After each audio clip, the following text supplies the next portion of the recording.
in translation, writes somewhat like this: of those 2,000 I's and we's, I wonder which one I am. Give an ear to my babble. Don't lay your hand on my mouth, since I have gone out of control.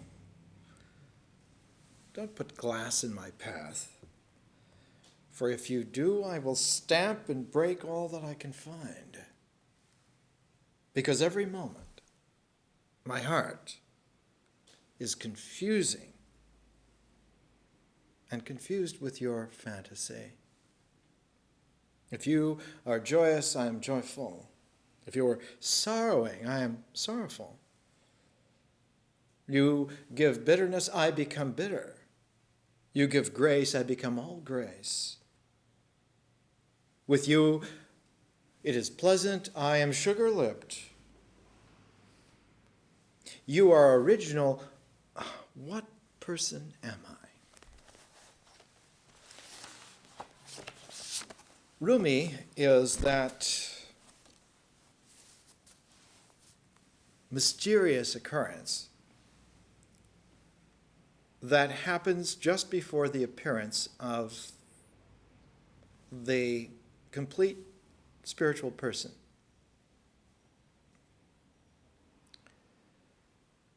Rumi is that coldest part of the night that's just before dawn.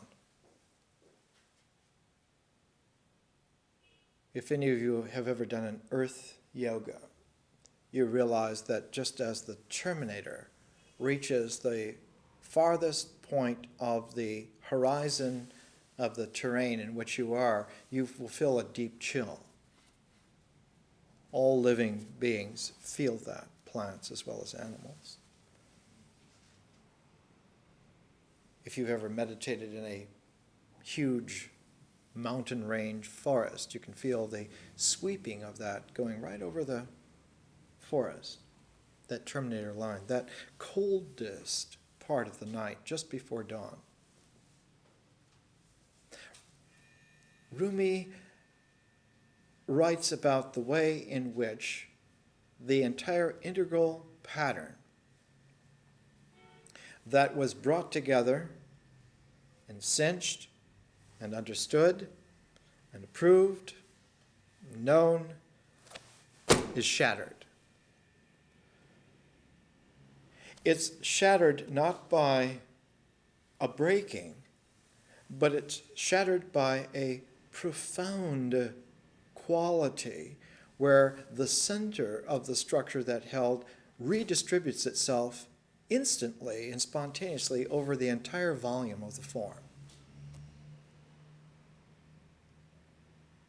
He writes in one of his mystical poems that when my face beholds your love, every atom breaks out to a song.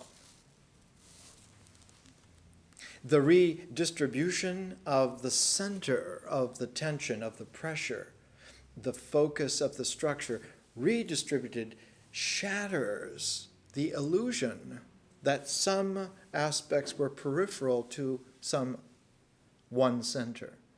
Now all aspects are the center and nothing is peripheral. And so it shatters because wholeness is there in every atom, or on the molecular level and in every molecule, on the cellular level, every cell. It's a differential way of coming into wholeness. And it's very difficult to appreciate someone on the mythic level hears this kind of talk and they think you're crazy. Someone on the ritual level cannot hear it at all. If you talk Rumi to someone who is ritually bound, they don't hear anything. It comes across as a nonsense that doesn't register. Someone on the mythic level hears it and it comes across as a peculiarity. The first time that it has any chance at all of being heard and an appreciation beginning is on the symbolic level. But the symbolic level, being intricative, misappropriates and turns inside out the very sanity and wholeness and health that's there for the differential person who's exploded into a center at every atom. And so Rumi writes in one of his mystical poems, when the modest person tries to corral you, cut their throat immediately. Don't waste any time. When that aspect of yourself that seeks then to tame you, shirk off all those bounds. It's a peculiar quality. And in order to appreciate this, we have to recursively go back just a little bit and bring ourselves forward.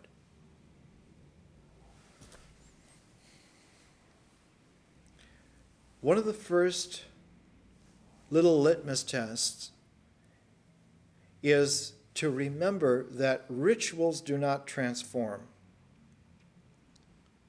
What rituals do is they form. Ritual action forms. It brings form into objectivity as the body.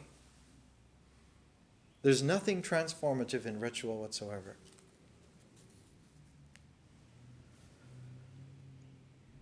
So that when one looks at a ritual comportment, there's a quality of repetition, there's a quality of periodicity, there's a quality of reciprocity. The repetition reinforces the objectivity, and the periodicity refines and gives shape, and the reciprocity locks. It locks nature into the ritual form, so that together then they become an objective existence.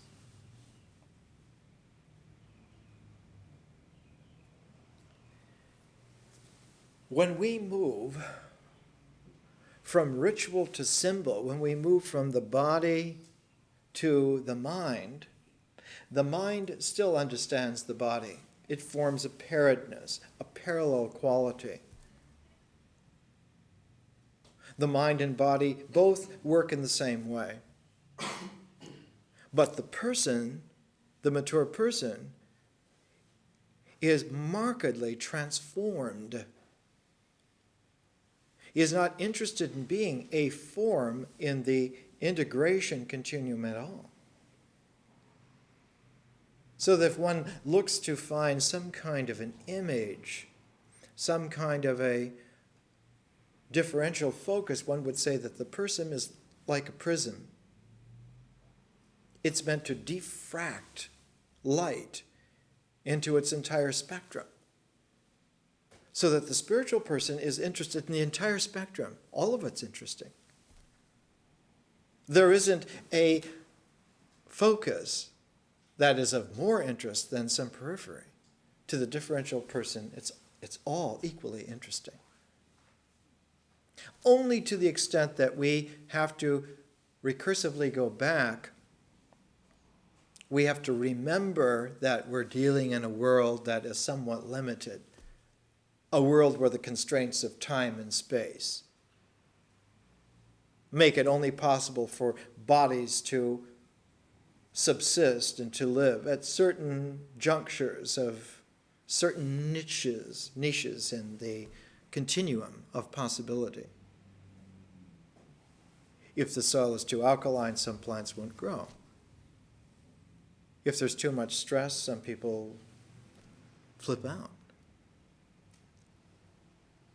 But to the differential person, in their maturity, all of these considerations are no longer now in the kind of hierarchy in which they were. And so Rumi has this kind of a way of expressing himself. Reason is the chain of travelers and lovers. My son, break the chain. The way is plain and clear ahead, my son. Reason is a chain. The heart becomes a cheat, the body a delusion, the soul a veil. The way then is hidden by all these heavinesses. When you have risen out of reason, out of soul, out of heart, and you have gone forth, still, this certainty and this direct vision will be in doubt, my son. Part of the differential distinctiveness is that one must acclimate to infinite possibility. That the coordinate context in which what is real can now occur is in terms of an infinite possibility, of an indefinite, innumerable, unbounded relationality, and that reason, instead of working as a kind of a categorizing, the popular term used to be pigeonholing, instead of reason working within some kind of a grid of certainty, it now has been turned inside out. And instead of the lines becoming the defining boundaries of spaces, now turned inside out, spaces become the unboundedness of any lines.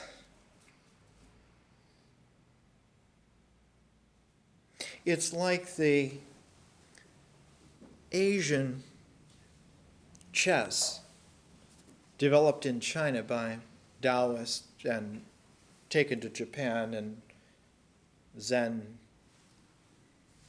centuries perfected it. The game was called Go. Japan sometimes Go Muko, but Go, Geo.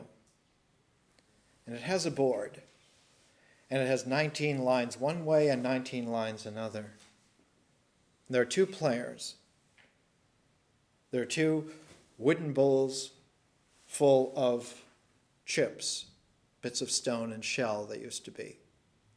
Black river stones, little ones in one bowl, and white bits of polished abalone or shells in the other. And the object is you take turns placing these on the intersections of lines, and you try to surround each other. Go is a living game strategy of the Tai Chi symbol.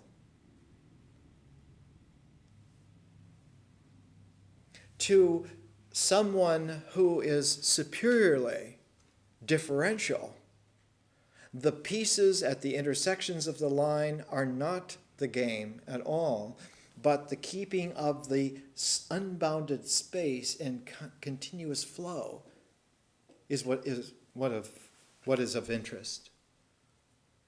And someone who plays Go with an attention on the continuity of the spaces will always beat someone who places the chips on the intersections. Though one can be fantastically strategic in terms of symbolic mind, the differential mature person is instantly superior, can outplay you every single time. It's a peculiarity. The origins of that kind of no-mind strategy, the differential person has a no-mind strategy, come about 2,300 years ago, the first time that it was written down in a way in which the strategic quality of differential, infinite unboundedness was given an expression. And that comes in one of the sections of the Chinese classic known as Chuangzi. Chuangzi, about contemporary of Aristotle in China. And the place in Chuangzi is a little vignette, a little story, a Chinese Sufi story that Rumi himself might have told. The emperor notices that a certain cook cuts up an ox in almost no time and always uses the same knife, and it never seems to get dull. And he asks, why is it that your knife is always sharp, and these other butchers, they have to sharpen their knives after cutting just a portion of one ox? And the Taoist butcher says, the others cut the bone and the sinew, and so their knives most certainly get dull. Whereas my knife follows the spaces in between, and never touching anything, there's no reason for it to ever become dull. It's that kind of shift of focus, shift of attention, so that the differential person is proverbially in this world but not of it, moves through this world but never becomes dulled by contact with it, because it never comes into contact with it. And one says, how quaint, how metaphorical. What about the practical world? You got to earn a living. And the reply in the 21st century is that it's very practical. Get out. All of the material of this time space is made out of electromagnetic energy. Light is an electromagnetic energy. All the elements fit into that kind of a continuum. It can be measured. It's well known. It can be mathematically described to such an extent that the field equations for electromagnetic energy, known now for about 140 years, first resolved by a stubborn Scotsman named James Clerk Maxwell. But the odd thing is that Maxwell's equations solve in two different ways. They solve positively for electromagnetism, and they solve negatively just as well, just as accurately, just as certainly. And that magnetoelectric energy, which doesn't come into any kind of a contact with our electromechanical universe. It's not a contraterrene matter. That's not it at all. It's that it's of a completely different energy level. In Maxwell's equations, it's about 10 billion times the frequency of electromagnetic spectrum. So that it is so vibrant that some material in that energy mode could move through this universe in such a way that it would never come in contact with any electrons or any neutrons or protons whatsoever. And because it solves equally well, there's at least that much of reality as there is of the electromagnetic universe, which has its billions of galaxies. And so the 21st century, Rumi would say, who are you kidding? You're playing in a sandbox that's only half there and on just such a minuscule level. You have no idea even of the range on the one half of the universe that you're looking at. Chuangzi tells another story about how there's a bush that has a bunch of little birds in, and they keep whispering to each other that there's this rumor, that there's this bird called the francolin, who is so powerful that he can flap his wings once and he goes 100,000 miles. And the little birds all agree, this has got to be stupid. This is nonsense. This is illusion. why we can barely hop from bush to bush and occasionally we can hardly get to a tree. None of us have ever done that. It's not possible. And Chuang-Tzu says, what about this bird? What about this fabulous bird that no one believes in? What does he think? And Chuang-Tzu says, that bird thinks, I have flown south long enough, I'm going to fly north. The differential spiritual person has, in all honesty, nothing to do with the electromagnetic spectrum world, with the world of the body, with the world of the mind. Says, in a kind of a humorous quality, that the rustle of confusion between body and mind over which is superior is like a conversation between two cellmates. They're both in the same prison, and that one has clearly not a taste for either. And yet, there's some quality of deeper consonance, not resonance so much, but consonance.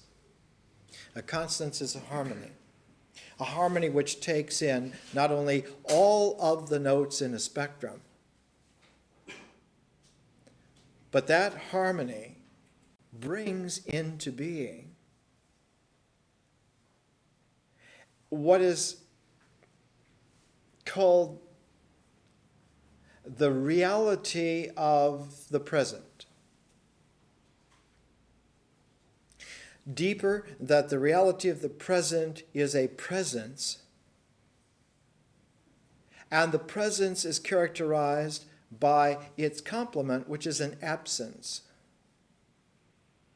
And that presence and absence occur simultaneously and instantly, and that it's only a flick of attention that records the one rather than the other.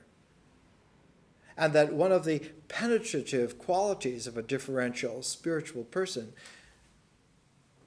is that they can instantly choose one or the other and have no preference whatsoever. They can detect the absence, the void in anything as instantly and as spontaneously as the presence of anything. So that the whole quandary of the Hamlet syndrome, to be or not to be, is to be and not to be, there's no issue. There's no issue whatsoever. One of the best statements of this was made by a French psychiatrist named Hubert Benoit. He was Aldous Huxley's psychotherapist for a while. And he wrote a couple of books. One of the most famous was called Letting Go. And he says at the beginning, the effective fulcrum of any psychotherapy is for both the psychiatrist and the patient to come into a consonance and recognize that the solution to their problem was as evanescent as the problem itself. That there was in actuality no problem at all. Hence there was no therapy that was valid. And having realized that there was no therapy needed because there was no problem, the only condition that rings then is freedom. And both patient and psychiatrist can go and drink together. It's this kind of a quality that Rumi is the world's greatest voice of. He's the voice of inside-out mind, of a mind which no longer has to bring itself to pigeonhole understanding, to distribute whatever happens into an imposed or a superimposed grid, but to turn that entire grid inside out so that the distribution is in terms of boundless space. This quality comes through very often in the kinds of poems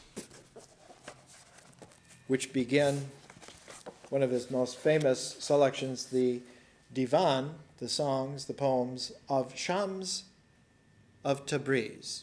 Tabriz, a very big city in northern Iran. Shams was a mystical person, a kind of a wild man, a Zorba-like character. And here is a few lines of the first poem in this collection of poems to his mad mystical teacher. Rumi writes, "If you are love's lover and seek love, cut modesty's throat with a knife. Know that renown hinders insight, and thinking clearly, understand. Did the madman reveal his madness? Did he, the wild one, display his guile? He tore his clothes, climbed mountains, drank poison, and chose death. Like a spider seizing its victim, the Lord is capable of seizing us in his web. Only Lila's face embodies such love, so why did the wild one leave us? You raise your clothes for fear of wetting them, knowing that into the sea you must plunge." In other words, why worry about getting your trousers wet when you're going to dive into the sea anyway? What need do you have of these kinds of concerns? Rumi was one of the most peculiar characters of world history. He lived in the 13th century, which was a time of monstrous invasions, characterized in one single name, Genghis Khan. The Mongol hordes of Temujin just simply swept across the world. And when they swept, they were like a tidal wave of the energy of death. The Mongol way of Genghis Khan was to prepare a holy ground of complete open emptiness for the descendants that would come and repopulate it, so that everything was killed. Men, women, children, animals, birds, everything laid waste. And in order to display the effectiveness of their duty to open an emptiness in the world for the descendants to come and repopulate, they would leave a mound of skulls outside of each city that they destroyed. Sometimes there were whole mountains of human skulls. And the depopulation of animals and human beings left such a swath that today, even today, almost 1,000 years later, Central Asia is largely air. It's an emptiness that has no loneliness because there are no traces whatsoever of survivors who could feel lonely. When he was born early in the 1200s, in an ancient city named Balkh, which is now in northern Afghanistan. But that region was part of a very ancient civilization that we hear very little of. The large river that runs through that terrain comes from the Hindu Kush, from the Pamirs, and runs all the way, not into any ocean, but runs into the Aral Sea. And that river in that region of the world is called the Amu Darya. In English geographical exploration, they call it the Oxus River. The Amu Darya was like the Nile, was like the Euphrates, was like the Indus, like the Yangtze. It was the center of an ancient river civilization that came to fruition 4,000 or 5,000 years ago. But their fruition was cut off from the rest of the world because of enormous, immense distances. The only contacts that they had were contacts overland through a couple of passes in the Hindu Kush and Pamir that went into what is today Central China, Central Asian China. And that trail that came through there ran across the southern portion of the Gobi Desert, cut off by a huge mountain range named the Himalayas from India, and also a spur of it cut it off from Tibet. And the most ancient city in that whole region was Khotan, called today in Chinese Hotan. But Khotan with a K, and Kohtan, was the place in all the ancient world where jade first came. In fact, there were two rivers that came down from the great mountain range there and carried two kinds of jade. One river had black jade, the other river had white jade. The origins of the Chinese Tai Chi come from the two kinds of stone of heaven, because those mountains were called the heavenly mountains there, and out of it came the stone of heaven. That oasis, some 5,000 years ago, was an oasis not of Chinese, but an oasis of ancient Iranian peoples who spread all the way out to Balkh and Samarkand, Bukhara. And the only other contact with any civilization they had was a narrow trail that went through the central Iranian plateau, which was largely desert, and contacted ancient Mesopotamia. The only thing that came along that trail from central China to ancient Mesopotamia that identified those two regions is the use of the chariot and the taming of the horse, because the horse was tamed in Central Asia, not in China, and not in Mesopotamia. The Sumerians didn't have horses. It wasn't until the time of the Akkadians, Sargon of Akkad, that they had horses and chariots, and then you see them in Egypt. The early Egyptians had no horses. But one all of a sudden sees Ramesses II, this great bow and arrow, standing on his chariot, his nice new invention that came from this area. Rumi came from an ancient civilization that was thousands and thousands of years old. That entire civilization was wiped out. Every human being of that population were killed, except those few who fled.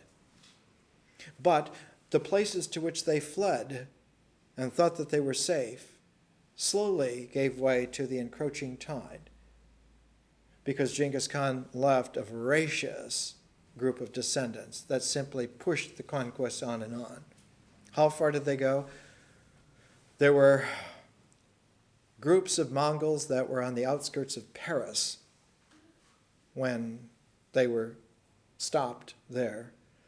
And on the other direction, they were stopped in the surf in Japan in a famous war that Japanese history. So they went everywhere between Hiroshima and Paris. Rumi came out of that generation that saw every aspect of their ancient history, their geography, their population completely murdered, killed, broken, thrown away. And the only way in which a human being can survive in that is to do it the way that the old Hasids in Eastern Europe did. One has to embrace the brokenness as a part of what must be real. Because there's not enough grief, there's no psychological or emotional capacity to accept that kind of devastation. One can accept bad events, even a train of bad events, but a tidal wave of negation that takes away everything is not something that can be accepted. There is no dimension of the body or the mind that can accept oblivion and continue to live. But one aspect of human reality does survive. And that is when the complete psychophysical system is devastated. If there is a movement of presence within, that movement of presence rises above the body, rises outside of the mind. It's like there are some terrifying yogas that one can practice in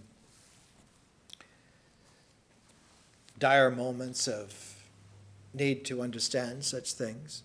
One can go through a rush of terror that physiologically runs through the entire body and runs right up to the tips of the hairs and stops there because there's no more body for it to go. And floats above the tips of the hairs. A sense of presence that's there. One can still find in the modern tarot deck the infinity sign over the head of the magician, or over the head of the female in strength. The infinite presence of the spirit that somehow was able to flee the tidal wave of death throughout the entire body, throughout the entire psychophysical system, nevertheless still survives and hovers and floats and flies over the devastation. Not intact, one would not even use that kind of language, because intact is a paltry donkey's tail label that has no way to fit on that quality of presencing.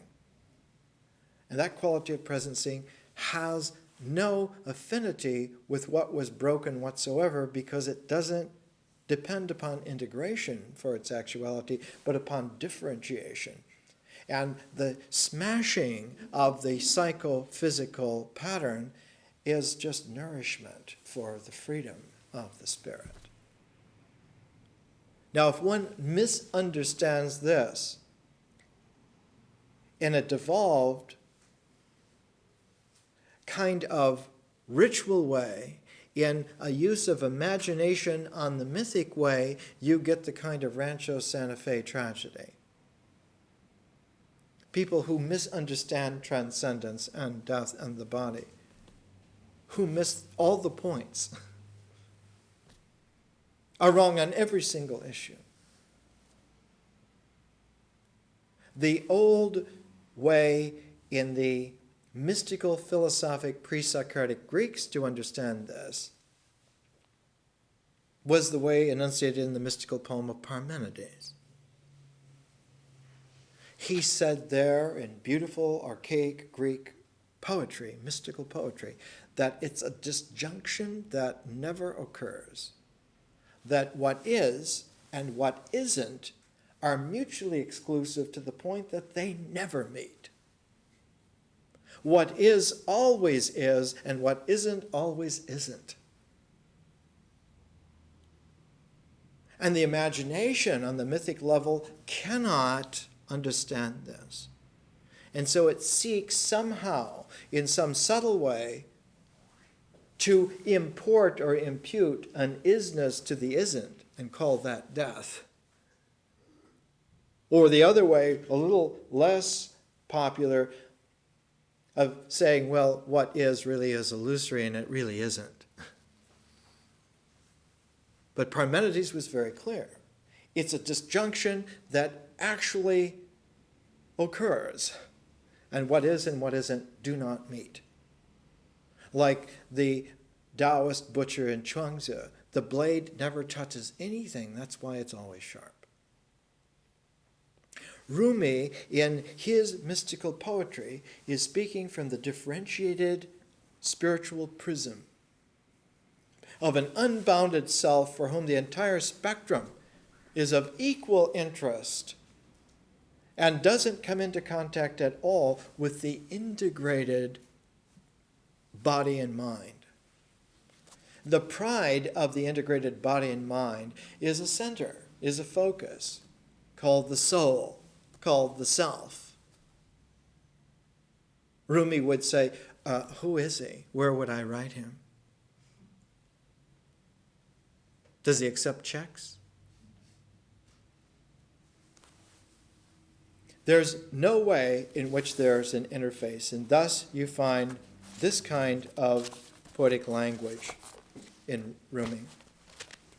And we'll have a break. Die now. Die now.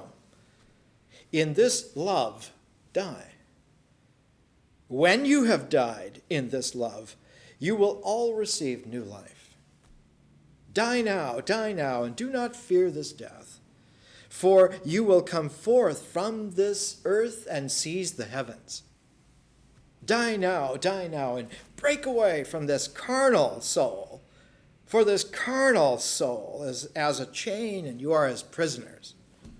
Take an axe to dig through the prison. When you have broken the prison, you will all be kings. Die now, before the beauteous king. When you have died before this king, you will all be kings and renowned. Die now. Come forth as from a cloud. And when you emerge from this cloud, you will all be radiant full moons, silent in silence. It is of life, not death, that you are fleeing. Let's take a break. To go into art next week, and that the next three sequences, because they're differential, operate almost like the inside out of the first year. And it's challenging not to fall into a parallel. And one way to help that differentiation, one way to get into the Rumi aspect of this whole thing, is a couple of projects that we have. And I would like you all to do these projects. You can call them assignments, but they're really not assignments. What they are their invitations to an evocation. And the evocation is to bring out of ourselves a taste that wouldn't be there otherwise. The first project is to make a sculpture. Now, it can be any size, but it should be portable. And that sculpture should be made and brought within 2 weeks. So next week is Art 1, the following week is Art 2. Should be brought for Art 2. But we won't show those sculptures here. It's important enough to me to encourage this, to let that invitation be real, that after the lecture of Art 2 in 2 weeks, we'll go up to my house and we'll show the sculptures there. It'll be like a little first grade show and tell, except that there's a kicker in the works. Everyone's sculpture needs to then be given to someone else who then will redo that sculpture. In other words, they'll destroy your work. And the only vengeance that you will have is the knowledge that their work will also be destroyed. And to soften it, you will get to give your sculpture to someone else to destroy. Not to destroy so much, but to re-sculpt. And in order to help that process come to fruition, because there's a kind of there's a resonance quality of recognition that's being encouraged here, that 4 weeks later, for Art 6, you're to bring those revised sculptures, and again, we'll go to my place, and we'll again show what has been done to them, and then again pass them to a third person who will then redo them again. So the work of sculpture will be redone twice over a period of 6 weeks, so that your artistic expression will not only have been reworked, but that reworking also reworked. It will give everyone a chance to see not only at one remove, but at 2 removes, beginning, middle, and end. at a kind of a mythic distance of experience, a recognition that there is a different pattern in play, the pattern of art.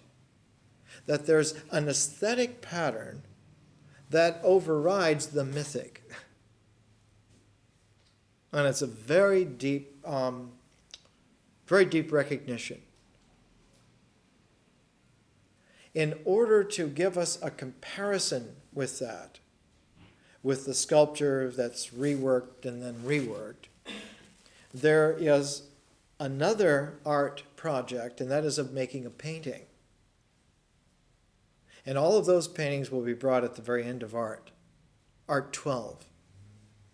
So art 2 is the bringing of the sculpture the first time.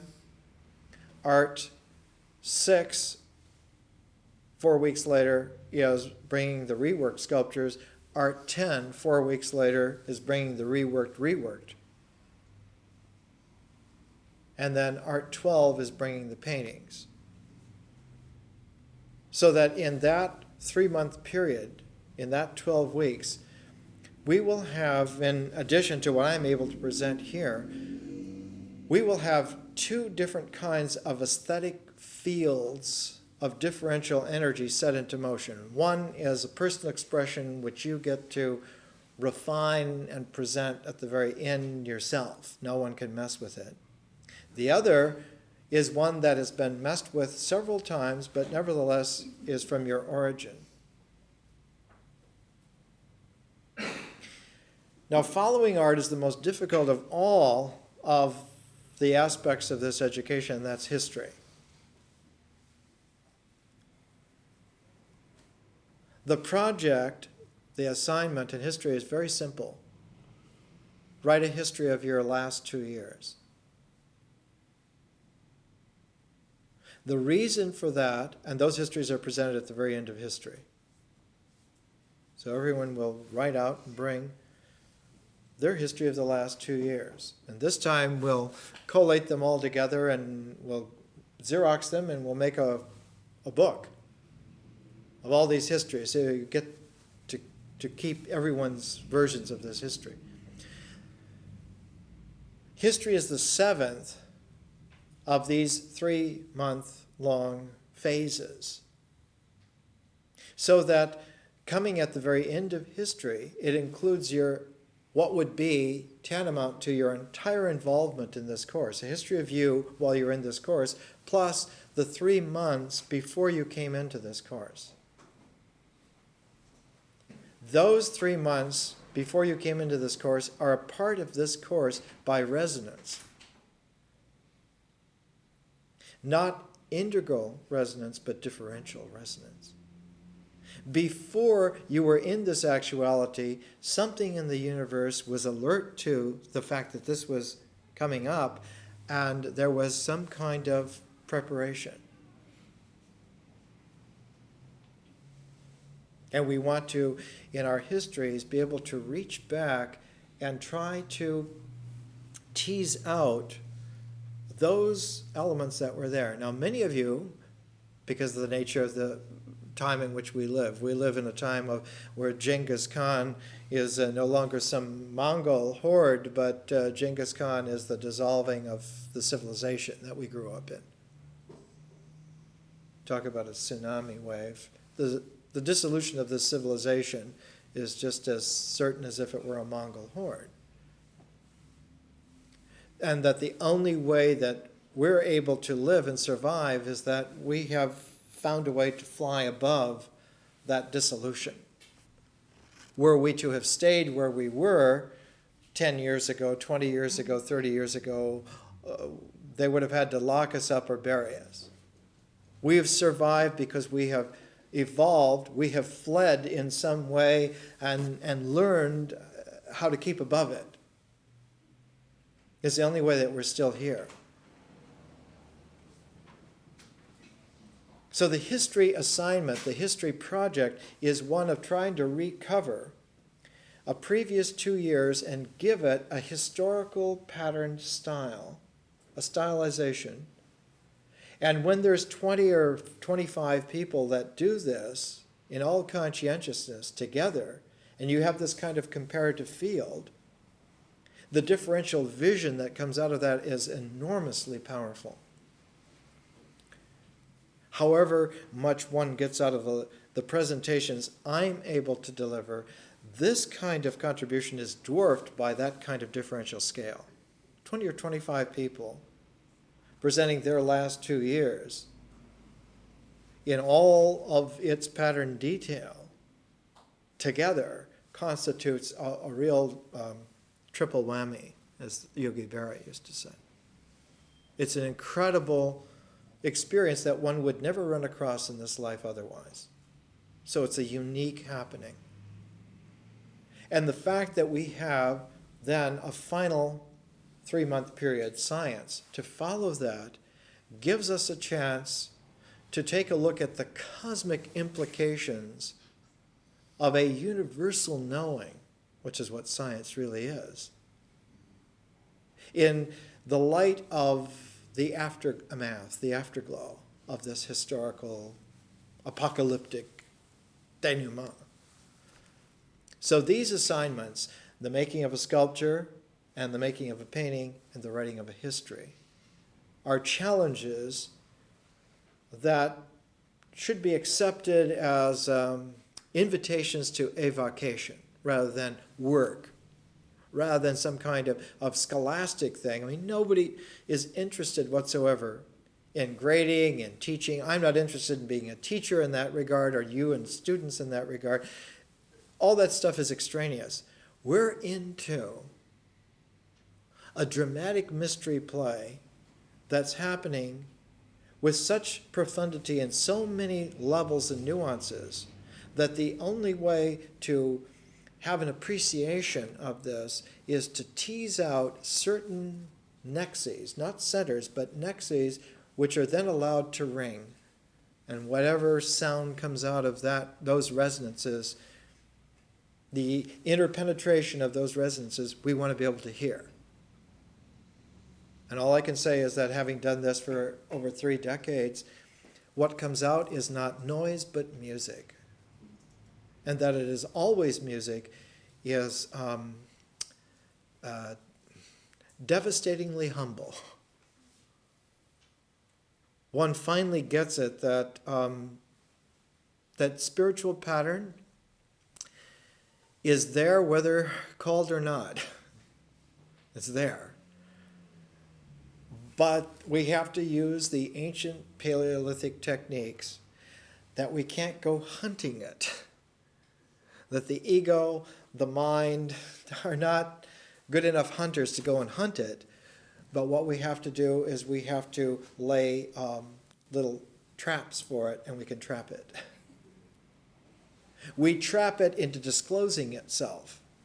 We can't trap it as if to get the beast itself, but we can trap it so that we can see its footprints. There isn't any spear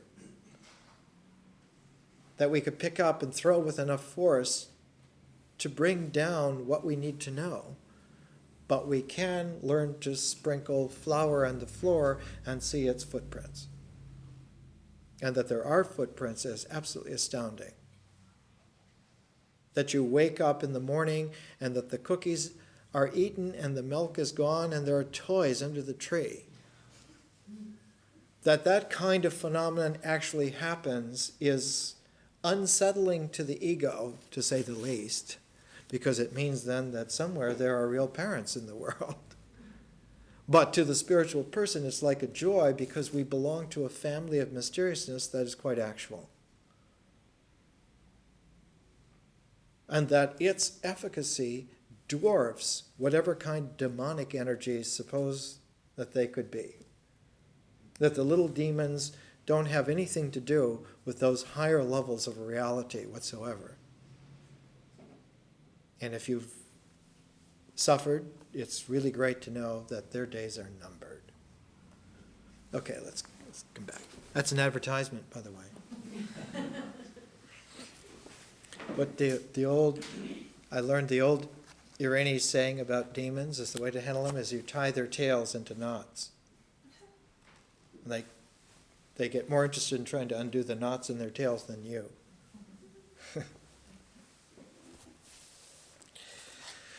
Rumi, in his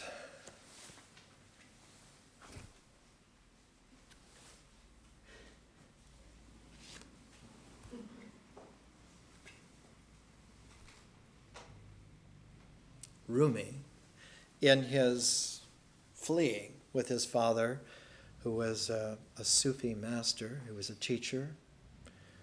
Father was like a professor of cultural appreciation. And wherever they fled, whatever cities they came to, they were introduced to the literate population. And one of the greatest authors of that time was Attar, who was famous for his Conference of the Birds. All the birds get together and they discuss how to search for an ideal king of reality. But in Attar, this is an example of the kind of devastated wisdom that was characteristic of this time of the waves of Mongol invasions of this part of the world. Attar writes, "Two foxes met and tasted such delight they could not let each other out of their sight. But then a king came hunting on the plain and parted them. 'When shall we meet again?' She yelped. He barked back as they reached their hole, 'At the furrier's, dear.'"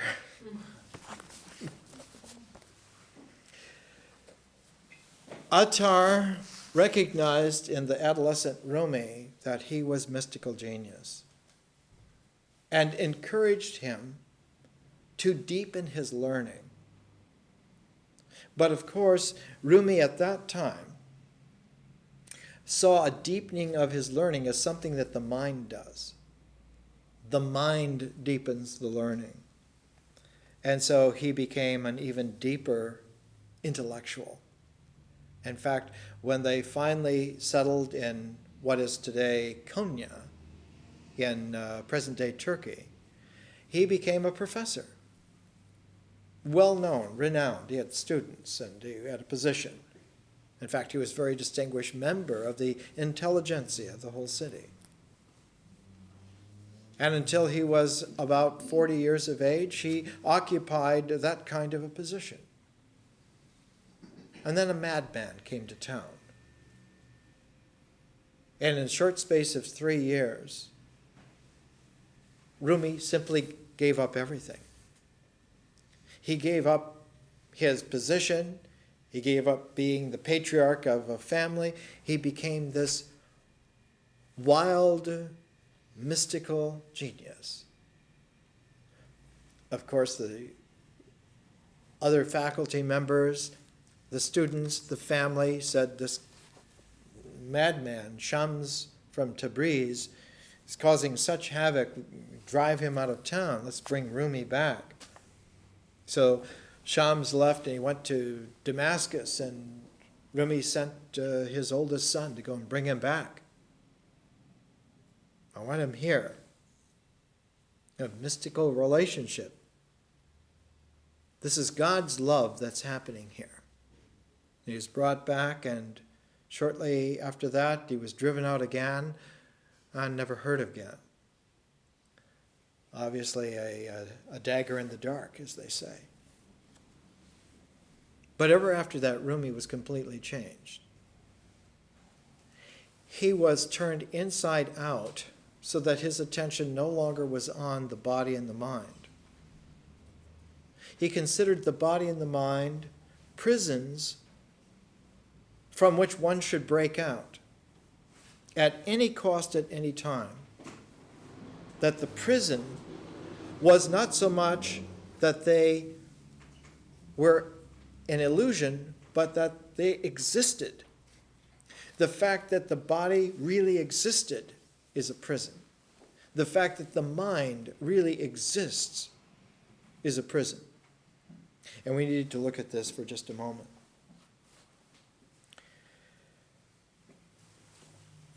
Normally, when we talk about something, if I mention to you that fire is a universal solvent, that water and fire are the universal solvents, and that almost any matter is dissolvable in one or the other. When we think of fire in that way, we're thinking of it symbolically. In ancient, archaic, Paleolithic times, there was no such conception. Fire was not symbolic at all. Fire was extant. Fire was ritually the existent flame that was there. In primitive rituals, fire is always associated with death. Fire as an element, as an extant element, becomes symbolic only in the mind. In life, it's only fire, but fire as that aspect of existence that dissolves these forms and is related to water.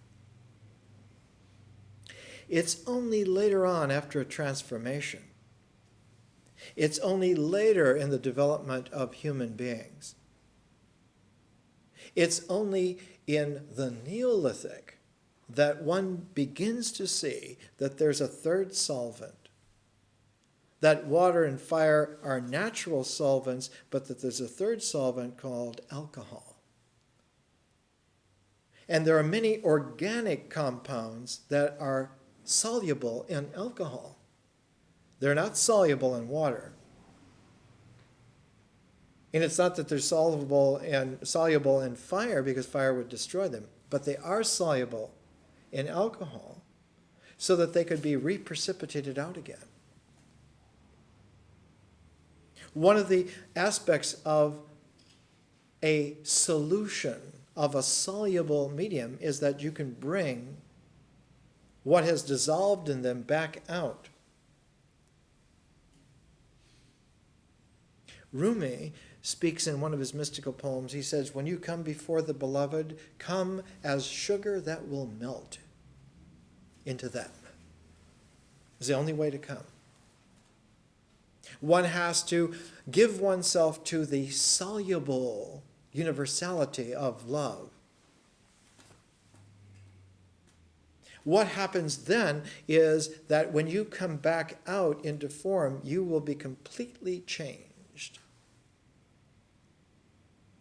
But because there's no limit whatsoever to the scale or the scope or the content of what can be dissolved into love, the entire world can be dissolved into love. And that when the entire world is dissolved into love, when it comes back out, it's not the same. To the uninitiated, it looks the same, it sounds the same, tastes the same, but you know that it's different, that the world has been dissolved out of its naturality and has been in love alchemically changed and then reprecipitated out, and what is there now is a supernatural, magical world. Everything in the world is now magical because it all has that quality of having a shared common denominator with mystical love. But that a single individual cannot do this. A single individual at the apex is but a refined ego. It takes at least two. It takes two persons for love to be real. And it's only when there are two, when there are lovers, it's only in the calipers of lovers that the transformation of the world out of its natural prison into its cosmic freedom can actually happen. And that when it does happen, it happens continuously, then on forever, unbounded. This is a very peculiar thing, so that one then has to look at the person. One can say a spiritual person. Let's just use the term person for a moment. That the person is actually a differential form which is disjunctive to the egotistical integrated self, and that in actual fact they never touch. That what brings them into a parenthetical grouping is a transformational medium that dissolves the one and allows the reprecipitation of the other. But that the fulcrum, the moment of transformation from the one to the other, happens only when this self completely dissolves to the last iota, and only then, out of the complete transformative solution, does the other begin to come back into form, and one has then a transformation.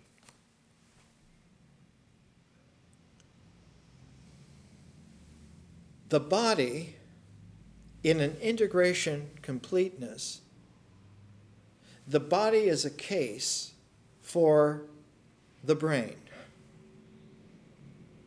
One can say that the natural being is body-cased and brain-based. But disjunctive to that is a person-cased. And that the person, the prismatic person, encases a base which has nothing to do with the mind at all. What would be the base of the differential spiritual person? Its base is in the future, not in the past.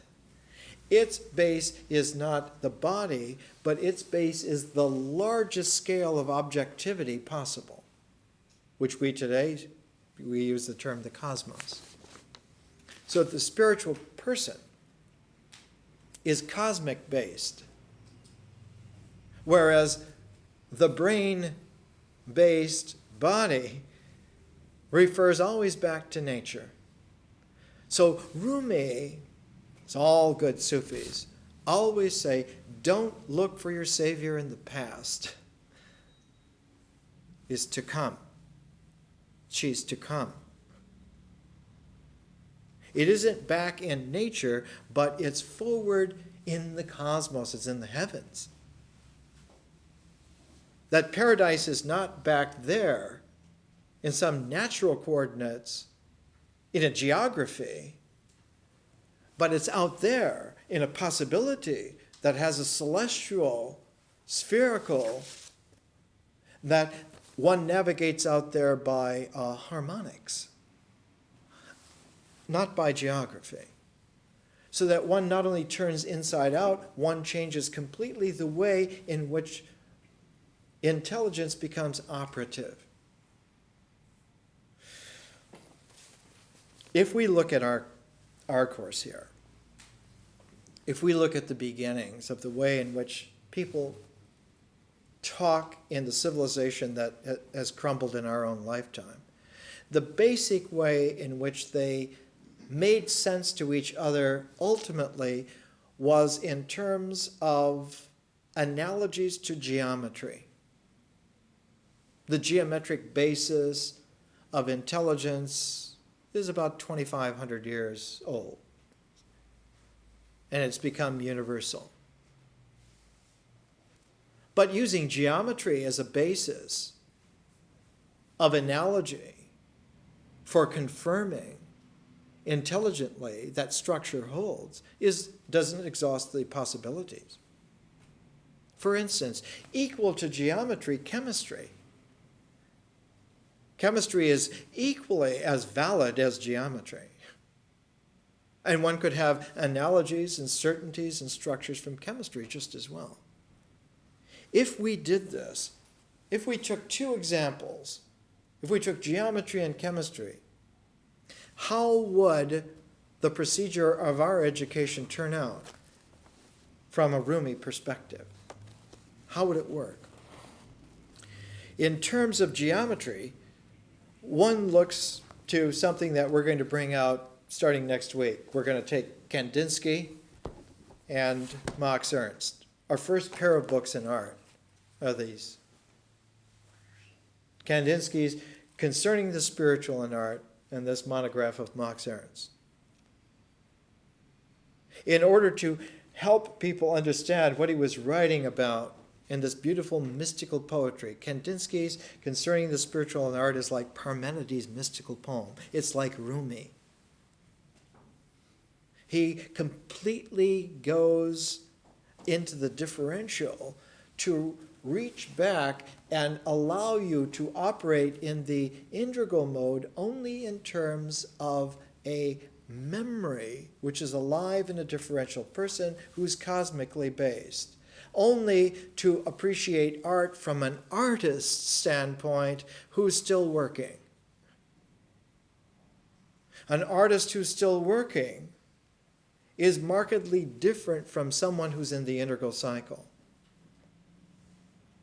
Example of this, one time at the University of Virginia, when he was giving a little seminar, William Faulkner was talking to some young college students, and one of the women in the class said, "Well, Mr. Faulkner, what of your novels is your favorite book?" And he said, "Oh, my dear, the next one." Looking ahead, looking out there, that the base is in the possibility that one's inquiring and exploring. That's the basis upon which this form is viable. Not on the basis of where it stands. When one reads the title of Martin Luther's autobiography, Here I Stand, one sees someone locked into the integral level. One would like to say, wake up, Herr Luther.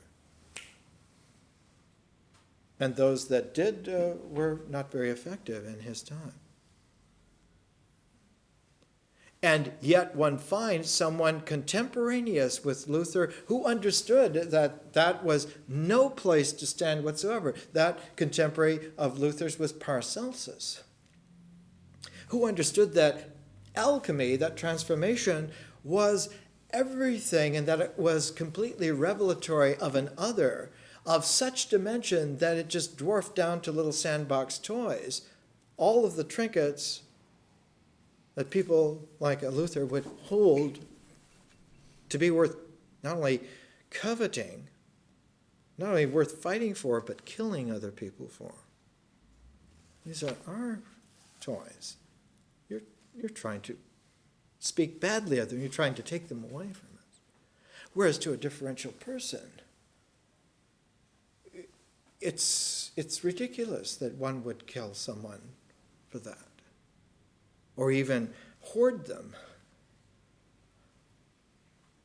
One can make new trinkets without end. And one could prism possibilities that make trinkets look like trinkets. There are all kinds of possibilities.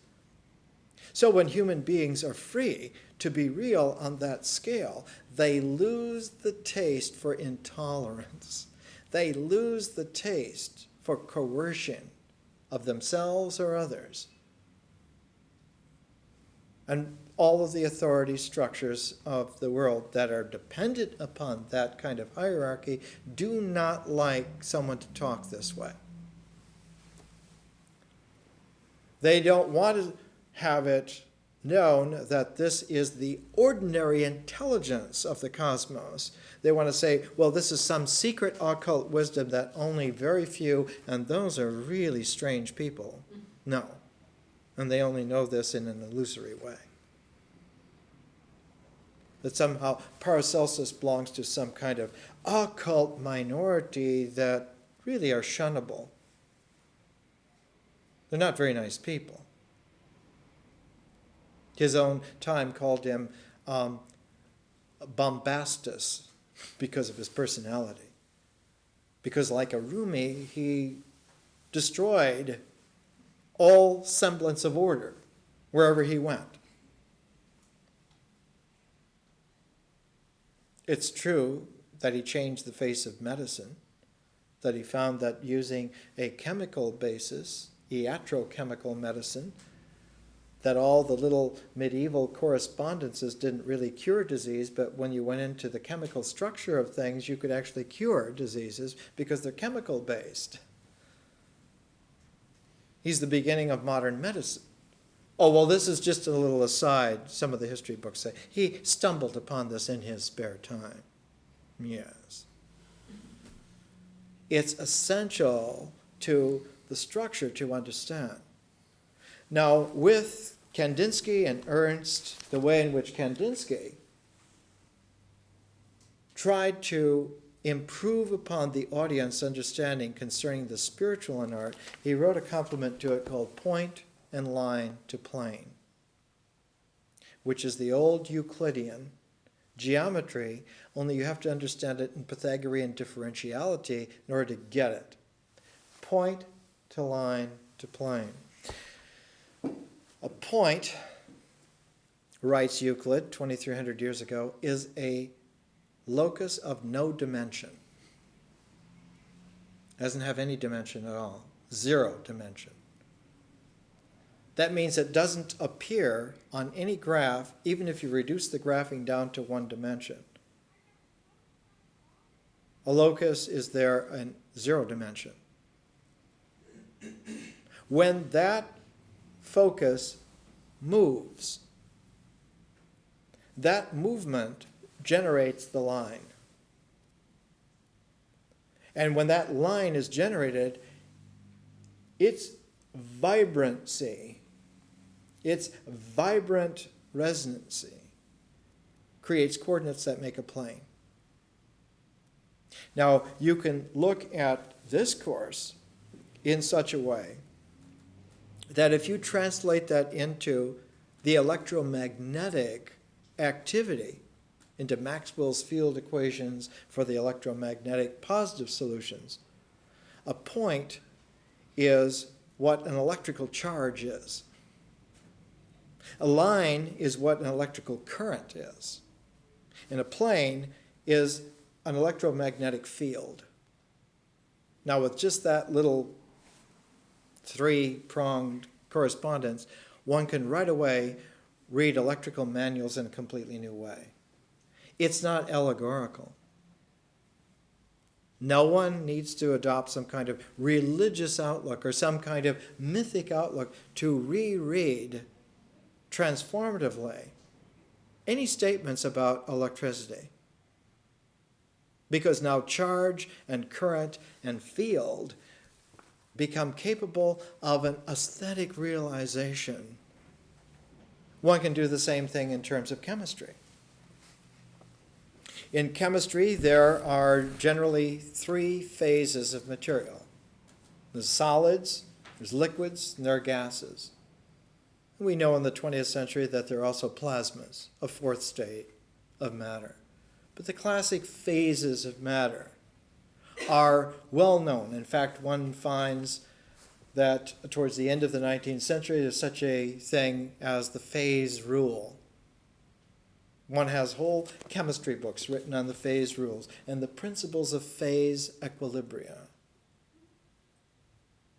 which after 50 years finally come into things like the organization of behavior, a section of which is included in neurocomputing. One finds in here a chapter on the perception of a complex, the phase sequence. And then, in fact, one can work with not only chemistry and microbiology, one can work with neurophysiology, one can work with computers. The phase sequencing is universal, always holds. One can see then in correspondence, just like we had point and charge in correspondence, just as we had line and current in correspondence, just as we had the plane and field in correspondence, one can see in terms of this course, the first year, that the body ritual is like the solid phase. And the mind in the symbol is like the liquid phase. And we'll see that in art, the person is like the gas phase of matter. And one can even see ahead that the cosmos is like the plasma phase. That the objectivities that this educational sequence shows are universal. They happen. And that one can apply the chemical phase rule to them. One can actually understand and apply a mathematics of transformation to them. In fact, the very first person that began to talk in this way was the American classic writer Henry Adams. Henry Adams, who before the First World War already took the rule of phase in chemistry and applied it to history. They don't teach it in universities anymore because they don't even teach Henry Adams anymore. He's one of the great American writers. Henry Adams' father was Charles Francis Adams, who was Lincoln's ambassador to England during the Civil War. His grandfather was John Quincy Adams, who was the 7th president, and his great-grandfather was John Adams, who was the 2nd president. So Henry Adams came from a very distinguished family, the most distinguished family in American history. And he began to ask embarrassing questions, because in his lifetime, things were not looking very well. He was a contemporary of Mark Twain, who said the United States had become a gilded age. This was 100 years ago. Because it isn't decay that's setting in. It's dissolution of a form. And it should set in because it's undergoing a transformation. It's not that things are wrong, it's that things are different. And they're different not because of something wicked or evil, they're different because of a transformation. Because some form that was integrally there is now being dissolved by a solvent that's capable of dissolving it because some new form is coming and can't even get here till the old is completely gone. So all of a sudden Rumi becomes very relevant. In fact, he's selling more books in the 1990s than he did in the 1300s. By far. There's tens of millions of readers now. One looks at these kinds of analogies, like geometry, chemistry. One can even go into physics. One can go into astronomy. All of this intelligence has no way to have traction until one has a human appreciation of the differential significance. In other words, these larger epics cannot be even heard until one gets used to the language, and the language is learned not on these vast scales, but it's learned around campfires in the night. It's learned around little vignettes. It's learned around poems and fairy tales and wonder stories and divulgences of secret, mysterious happenings. And it's learned that way. Those are the grade schools of these cosmic epics of differential possibility that one can come to understand. In fact, we will. We need to.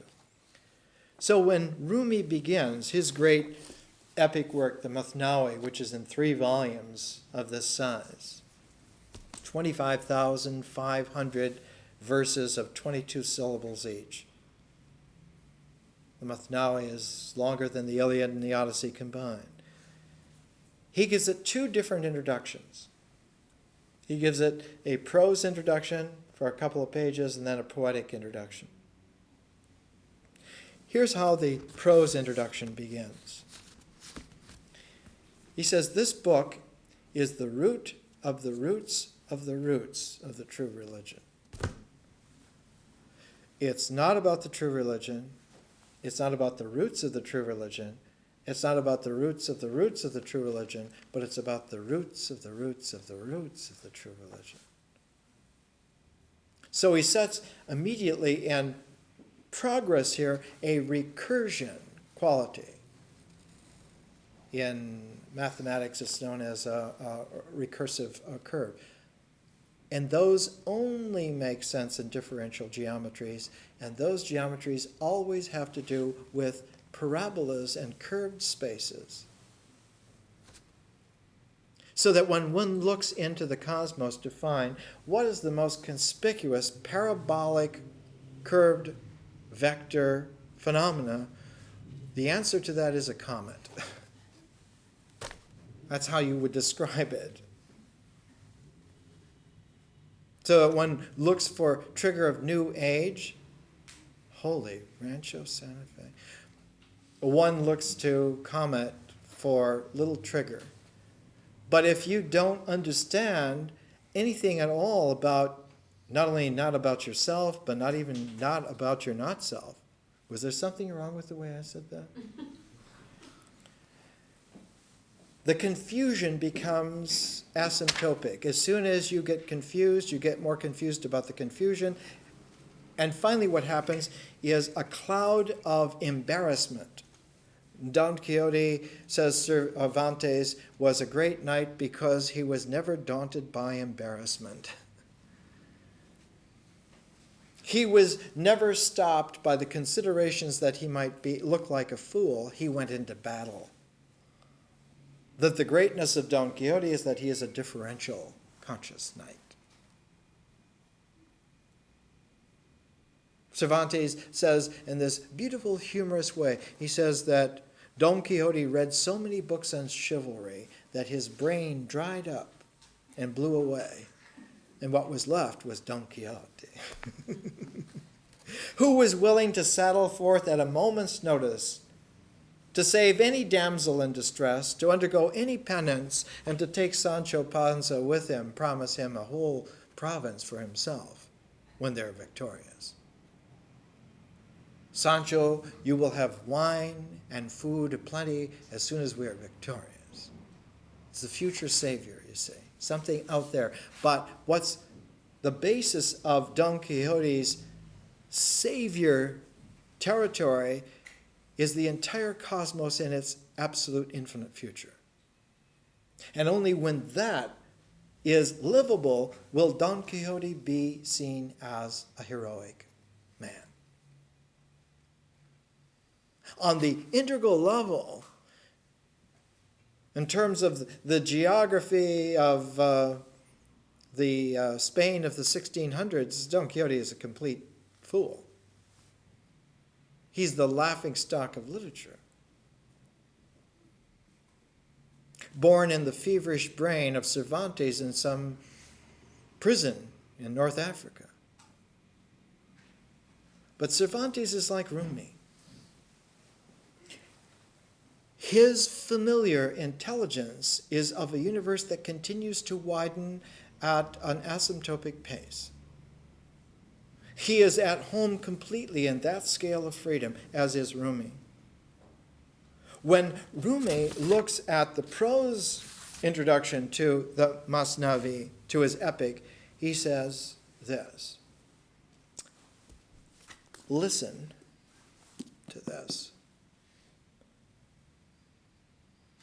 It's told by a reed, and the reed is complaining of separation from its reed bed.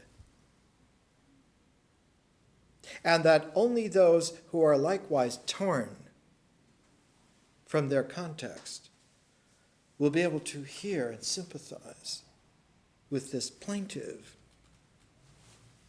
call. And that something magical happens. That when this torn soul, taken out of its context, crying out for contact, for understanding, for context in a universe, meets some other torn out soul, the two of them come together and are glued together by their common plaintive need and constitute a new whole. He says, this is what lovers are. Neither lover belongs any more in the world in which they were. The only world in which they are now is together. But that togetherness, that world, though it starts at a point so small that it hardly even can be said to have one dimension. In fact, it has no dimensions when it begins at all. That's the whole mystery of love. That's the entire point of it, to use a pun. The point of love is that it has no point. None. But out of that non-point is a harmonic resonance that develops, and as it develops, it re-precipitates the world again into completely new form for them. They look up after a while, and everything is different for them. They are at home in that difference together. And Rumi says this is what is impossible for others to understand. They misinterpret all the time. They have to misinterpret all the other. Every single person at every single time misinterprets because they do not participate. And just as the ancient Paleolithic wisdom was that one must participate in nature, that the mystical participation in nature was what gave life its vitality. And the rituals were but an objectivization of that occurrence. One dances with the drums and the feathers and the stones of rare beauty in order to disclose, to declare, to objectify that that participation is actual. We make the movements of these animals because we're a part of these animals. They are part of us. That Paleolithic participation in the mystery of nature was the baseline of what was real in the whole integral cycle, and now it's turned inside out. It's the participation in a freedom which is increasing of the cosmos that makes lovers real. And their world is so much more powerful than that old world that it's able to alchemically dissolve it, to, in an indexing fashion, recalibrate it entirely.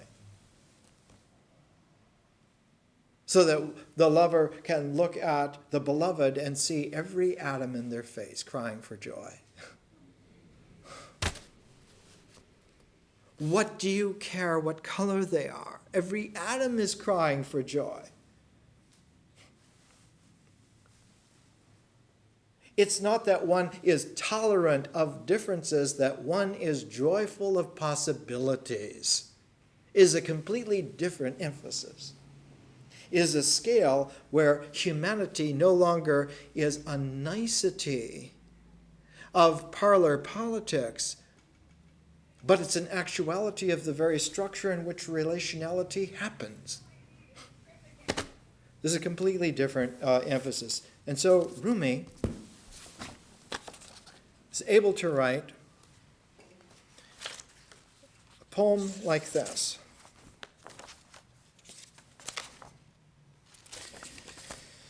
I was dead, I became alive. I was weeping, I became laughing.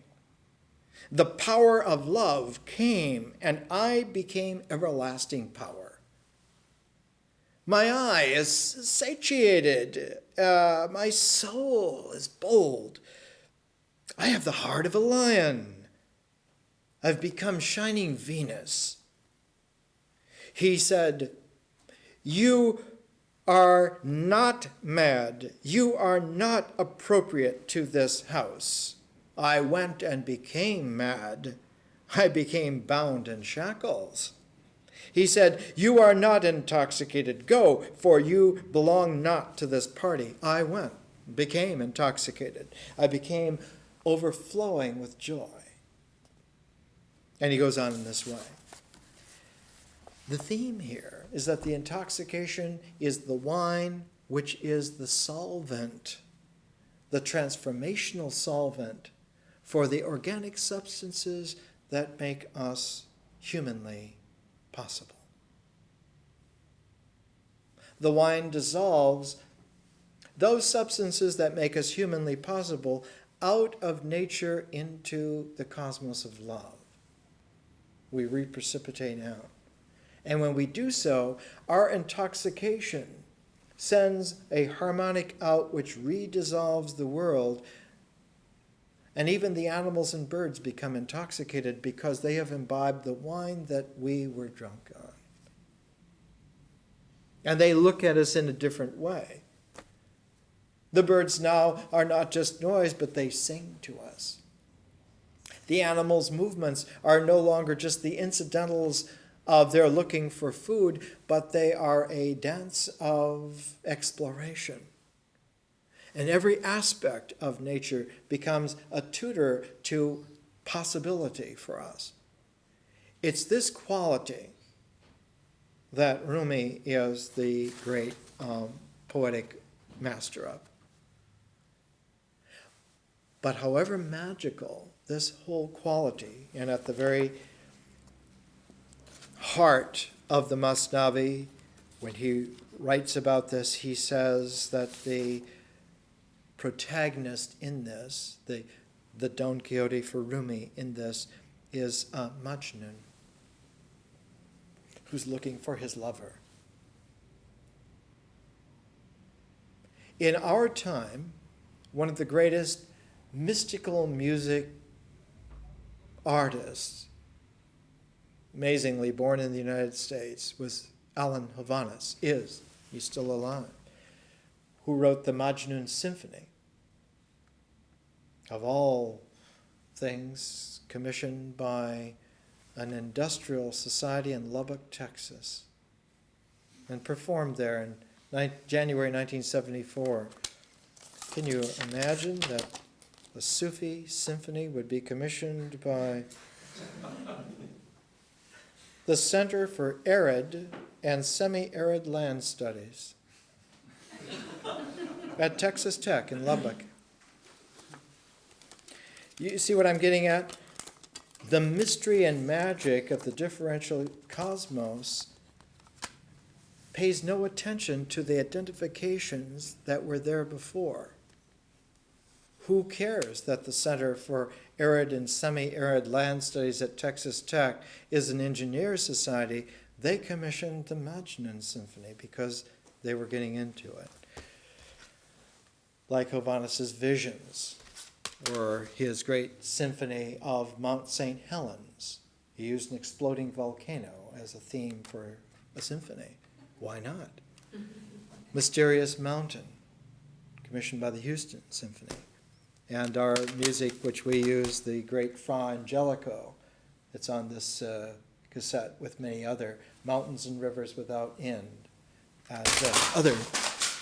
This quality of Hovhannes' music is like Rumi's poetry. Hovhannes is that kind of artist in the late 20th century who was able to see that the differential person, in their prismatic possibilities, can take the spectrum of the possible out of nature and transform it so much that nothing is impossible. That the spectrum of possible includes the impossible as one of its musical modes. On that scale, then, we can say that we are free. We're not free in terms of choices given to us in multiple choice questions. We are free because the very structure of activity is infinite. On that scale, human beings come together in a completely different way. They don't come together on the basis of need, they come together on the basis of joy. They don't come together under political parties. They celebrate a juxtaposition on the basis of shared possibilities. And if there are hunting groups that are set out, it's not after gaining some kind of property, it's out of exploring some kind of a mode of possibility. So that hunters of wisdom and a differential mode are at home in an infinite universe. They can't wait to go. Let's go. Let's find out. Let's go and see. This quality in Rumi comes to a peak in his poems to his mystical awakener, Shams from Tabriz. He writes, "Don't beat a drum under your blanket. Brave man, plant your banner in the desert. Soul, listen to all the innumerable sounds, echoing like a lover's lament in a green dome." The whole planet.